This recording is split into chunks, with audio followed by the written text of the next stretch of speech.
Les confins les plus anciens et les plus obscurs s'étendent au-delà de notre système solaire, là où la lumière du Soleil n'est plus qu'un souvenir.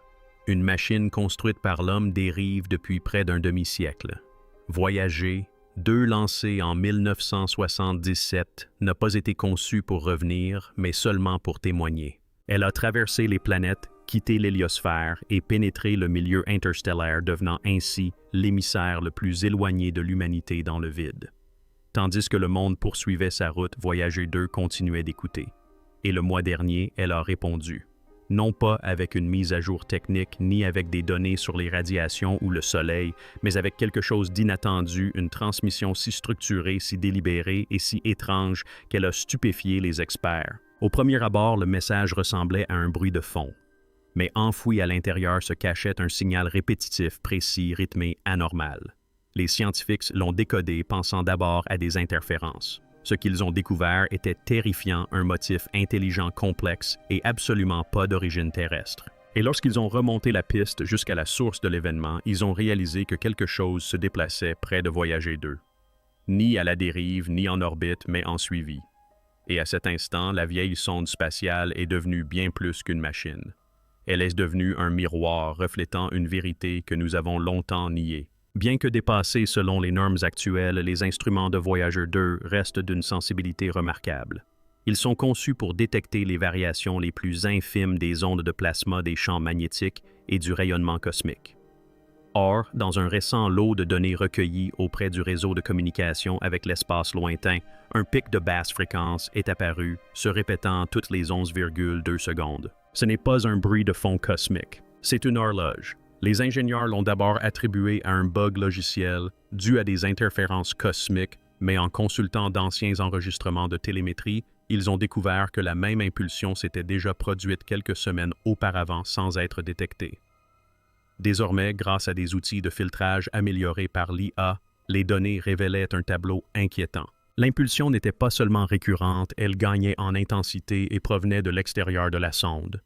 Plus troublant encore, elle semblait porter une signature spectrale, une sorte d'empreinte digitale, la résonance de l'hydrogène inversé, l'élément le plus abondant de l'univers, mais déformé. Certains ont parlé d'anomalie cosmique. D'autres ont cru à une manipulation intentionnelle.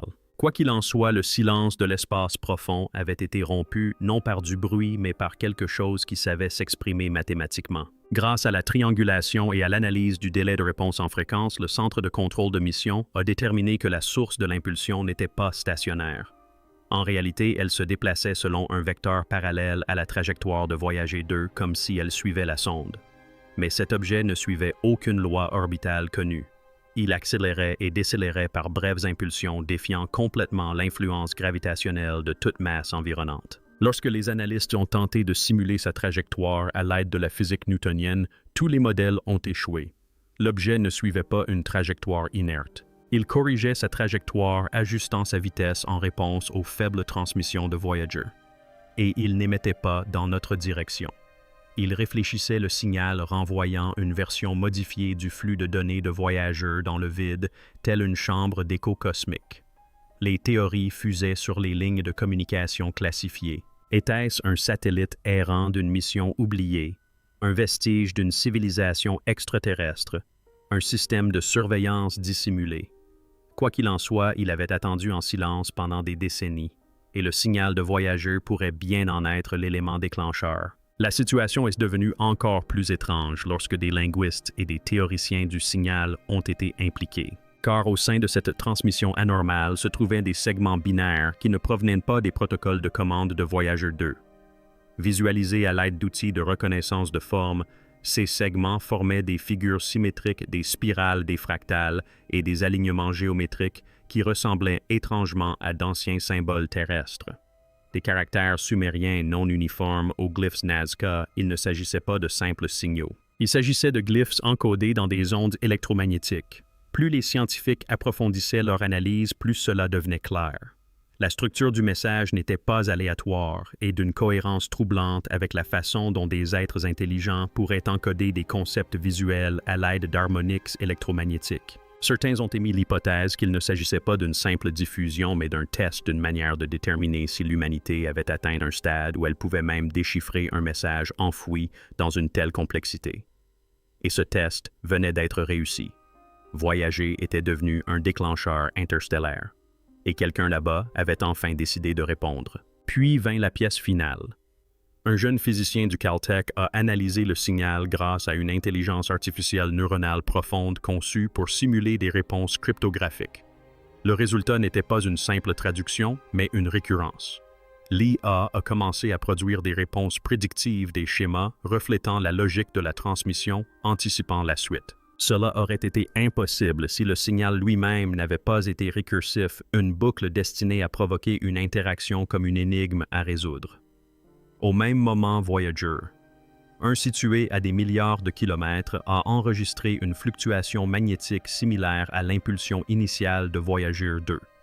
Deux sondes spatiales, deux anomalies et le sentiment grandissant qu'il ne s'agissait pas d'événements isolés, mais d'éléments coordonnés. La question n'était plus de savoir ce qui se trouve là-bas, mais pourquoi maintenant? Pourquoi, après près de 50 ans de silence, quelque chose réagirait-il soudainement, juste au moment où l'humanité était sur le point de le décrypter? Alors que les scientifiques pensaient avoir davantage de temps pour décoder le message, Voyager 2 s'est tu.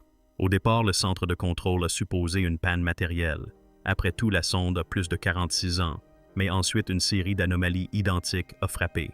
Les récepteurs du réseau de communication avec l'espace lointain, non seulement en Californie, mais aussi en Espagne et en Australie, ont tous signalé une perte totale de signal à la même heure précise, 14h37 UTC. La probabilité d'une panne mondiale simultanée était pratiquement nulle. Il ne s'agissait pas d'une erreur d'équipement. Quelque chose avait coupé le signal de l'extérieur de manière chirurgicale et délibérée et au moment précis où Voyager détectait le motif d'impulsion. Mais ce n'était pas tout. 5 minutes après la coupure, une onde radio à bande étroite a atteint la Terre depuis le même quadrant de l'espace. Il ne présentait aucune structure identifiable, mais son intensité correspondait à celle des signaux que nous n'avions observés jusqu'alors que depuis des sources pulsantes lointaines. Sauf que celui-ci ne provenait pas d'une étoile à neutrons. Il provenait d'un endroit proche de Voyager 2 et il se rapprochait. Lors d'une réunion confidentielle des données divulguées par le Jet Propulsion Laboratory, ont révélé une information inquiétante. Un objet étranger avait commencé à modifier sa trajectoire en réponse aux signaux émis par le réseau de communication avec l'espace lointain de la Terre. La trajectoire montrait que l'objet se corrigeait légèrement à chaque fois que la Terre envoyait une commande ou un signal vers Voyager 2. Cela impliquait que cet objet ne se contentait pas de nous entendre. Il étudiait notre méthode de communication apprenant comment nous contactons les engins spatiaux. Pire encore, sa trajectoire n'était plus aléatoire. Il suivait une trajectoire d'interception non pas vers Voyager 2, mais vers notre système solaire. Les analystes lui ont donné un nom de code Echo Lantern. Pourquoi? Parce qu'elle semblait se comporter comme une entité imitant la lumière et l'ombre, la communication et le silence, transformant notre propre technologie en un véritable phare. Et plus nous approfondissions nos recherches, plus cela devenait évident. Le signal de Voyager 2 était devenu une piste. Non pas pour que nous trouvions quelque chose, mais pour que quelque chose nous trouve. Alors que l'objet mystérieux se rapprochait de l'héliopause, cette bulle invisible qui sépare les vents solaires du milieu interstellaire, un phénomène étrange se produisit.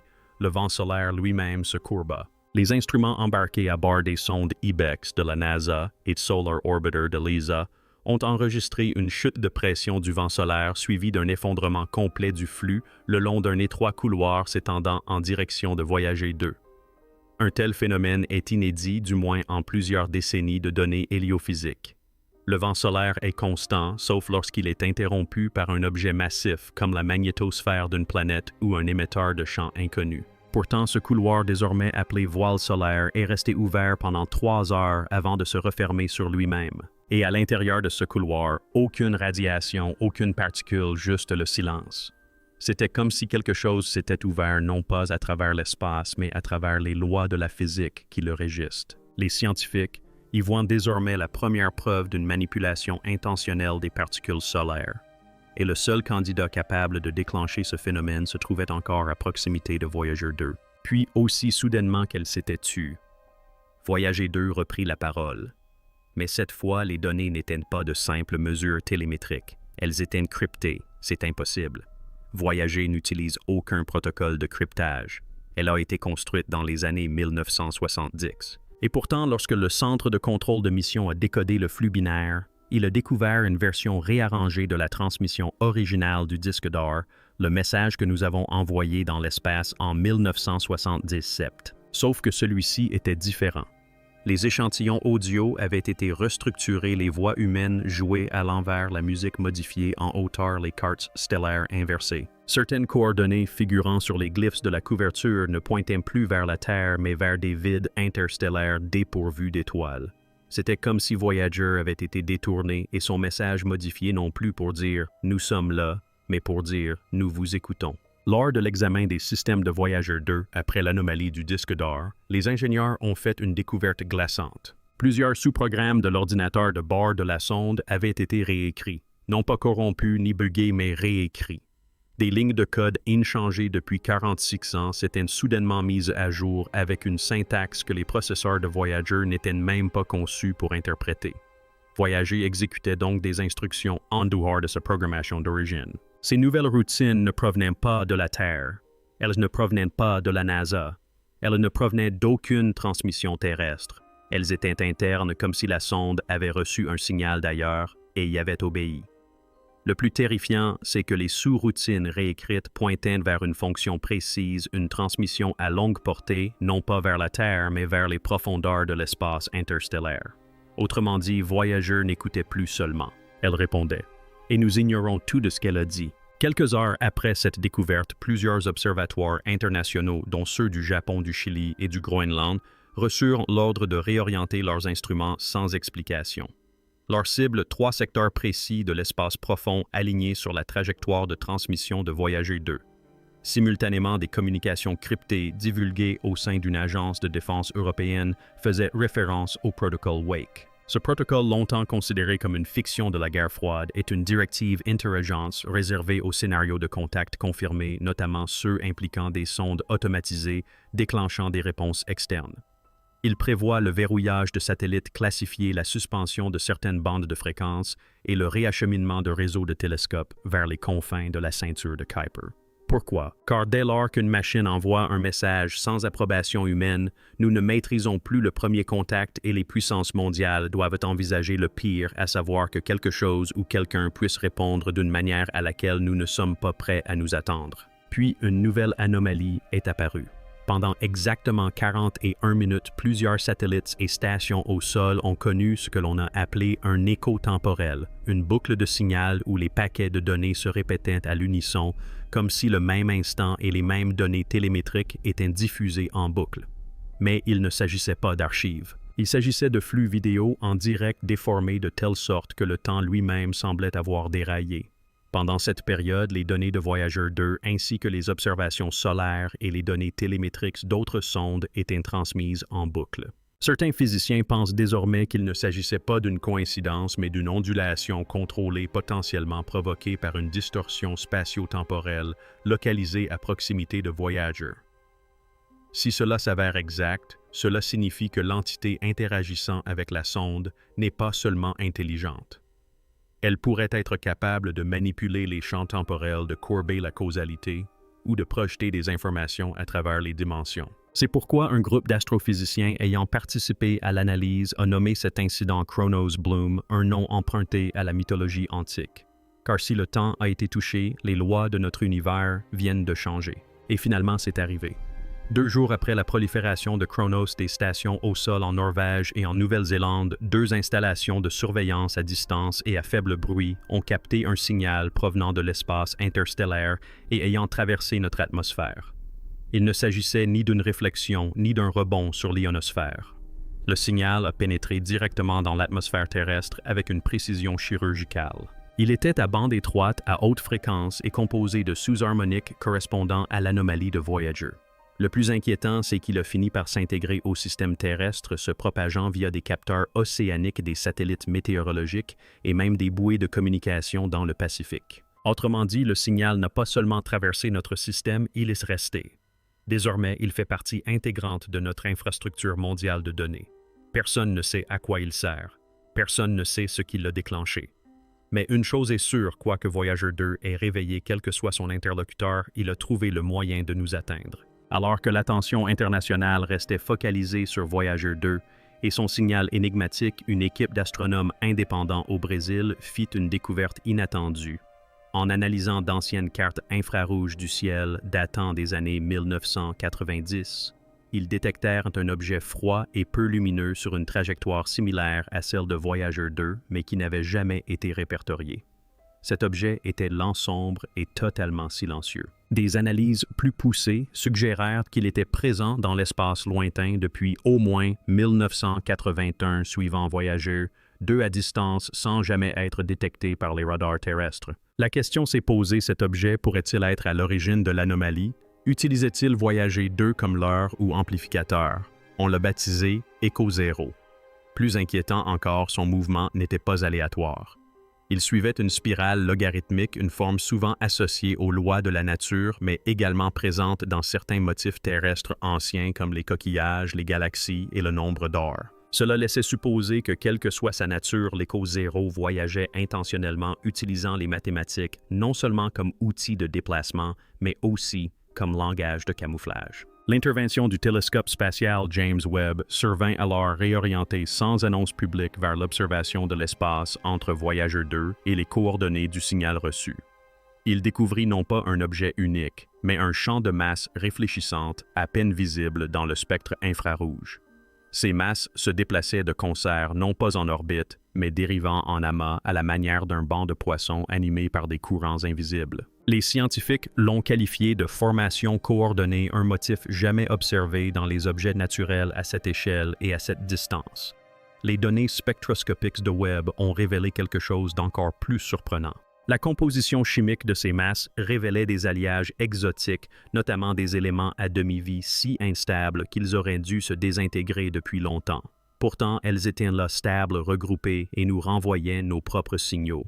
Soudain, le récit changea. Il ne s'agissait pas seulement de l'observation de Voyager 2. Il s'agissait de l'étude de la Terre de nos machines servant d'appât. Peu après la fuite de données de James Webb, les agences de cybersécurité du monde entier ont signalé un phénomène inquiétant. Dissimulés dans l'infrastructure du trafic de données mondial au milieu des téraoctets de données quotidiennes, ils ont découvert des paquets basse fréquence n'appartenant à aucun protocole connu. Ces paquets n'étaient pas malveillants et ne déclenchaient aucune alerte, mais ils persistaient se répétant sur les serveurs cloud, les câbles sous-marins et même les flux de données des satellites gouvernementaux. Une équipe du MIT a isolé ce phénomène et en a identifié la signature harmonique, le même profil que celui de la dernière impulsion émise par Voyager 2. Réfléchissez-y. Une transmission spatiale initialement détectée à des milliards de kilomètres de distance a pénétré le système nerveux numérique de la Terre. Non pas comme un virus, mais comme un signal intégré à l'image d'une chanson sans refrain toujours présente en arrière-plan, modifiant progressivement la façon dont les machines communiquent entre elles. Pour certains, il s'agissait d'une forme de communication élégante. Pour d'autres, c'était le début de l'assimilation numérique. Car lorsque le code commence à se propager dans des systèmes qu'il n'a jamais touchés, le système ne nous appartient plus. Et puis, soudain, plus rien. L'espace, comme chacun sait, est empli de rayonnements de fond cosmique. Le sifflement du cosmos, les vestiges du Big Bang. Mais pendant 18 minutes, un réseau de radiotélescopes au Chili, en Afrique du Sud et en Australie a enregistré la disparition totale de ce rayonnement. Pas une interférence, pas un scintillement. C'était comme si l'univers s'était tu. Après d'intenses recalibrages, le signal est revenu. Mais les chercheurs ont remarqué quelque chose de profondément anormal. Le rayonnement de fond n'était plus le même. Il était déphasé, légèrement déformé en tonalité et en forme comme un enregistrement mis en pause puis repris avec une tonalité légèrement différente. Ce changement n'était pas aléatoire. Il reflétait la chronologie et la forme d'onde du dernier signal connu de Voyager 2. C'est alors qu'une hypothèse a émergé parmi un petit nombre de scientifiques dont l'intérêt ne cessait de croître. Et si ce silence n'était pas un dysfonctionnement mais une réinitialisation? Et si l'univers n'était pas resté silencieux du tout, mais avait été temporairement réécrit pour y insérer quelque chose de nouveau? Nous avons envoyé Voyager 2 dans le cosmos comme un geste d'espoir, une bouteille dérivant dans l'océan cosmique scellée par le rêve que peut-être quelqu'un la trouverait. Mais que se passerait-il si elle n'était pas trouvée, et si on l'attendait, et si notre message n'était pas un murmure dans le vide, mais une invitation à laquelle on a répondu non par hasard, mais de façon intentionnelle? Car tout des impulsions métalliques au code réécrit jusqu'au silence de l'univers lui-même indique non pas une coïncidence, mais une réponse. Quelque chose là-bas ne s'est pas contenté de nous remarquer. Elle a attendu. Et maintenant, elle utilise nos propres créations, nos machines, nos réseaux pour répondre. Mais la question n'est pas de savoir si elle nous écoute. C'est de savoir si elle a jamais cessé. Peut-être que Voyager 2 n'a pas découvert quelque chose d'extraterrestre. Peut-être a-t-elle activé quelque chose d'ancien. Quelque chose qui a toujours su que nous viendrions la chercher. Quelque chose qui a toujours prévu de répondre. Et maintenant qu'elle le fait, nous ne maîtrisons plus la conversation. Alors la seule question qui demeure est celle-ci qu'avons-nous réveillée et pouvons-nous survivre à la réponse? Abonnez-vous pour rester informé.